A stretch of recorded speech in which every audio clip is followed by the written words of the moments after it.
Perjanjian merupakan hubungan hukum yang sering kita lakukan di dalam masyarakat.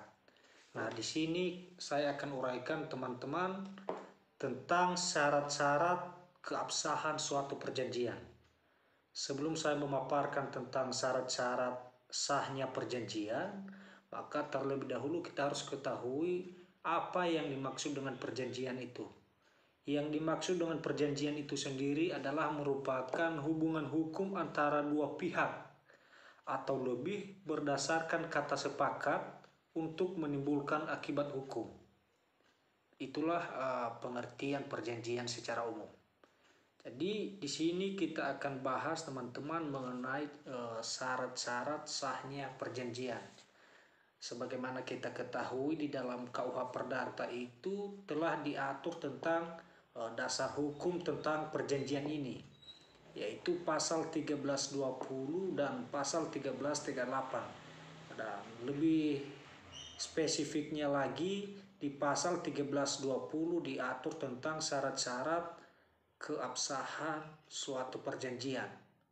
Di dalam pasal 1320 KUH Perdata ada 4 syarat sahnya perjanjian, yaitu sepakat, cakap, suatu hal tertentu, dan sebab yang halal.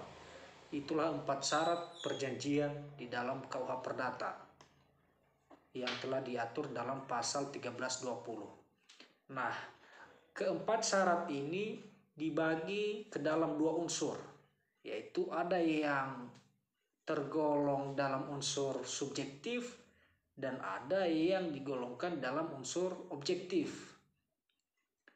Mengenai kata sepakat dan cakap itu diatur ataupun digolongkan ke dalam unsur subjektif. Sedangkan suatu hal tertentu dan sebab yang halal itu masuk dalam unsur objektif. Jadi konsekuensi hukumnya apabila unsur subjektif ini tidak dipenuhi atau tidak terpenuhi, maka perjanjian tersebut dapat dibatalkan. Sedangkan jika perjanjian itu tidak memenuhi unsur objektif, maka perjanjian tersebut batal demi hukum. Itulah sekilas pemaparan yang bisa saya sampaikan kepada teman-teman. Semoga pemaparan ini menambah wawasan kita semua. Jangan lupa ikuti terus channel ini agar tidak ketinggalan terkait informasi-informasi yang saya sampaikan melalui channel ini. Terima kasih.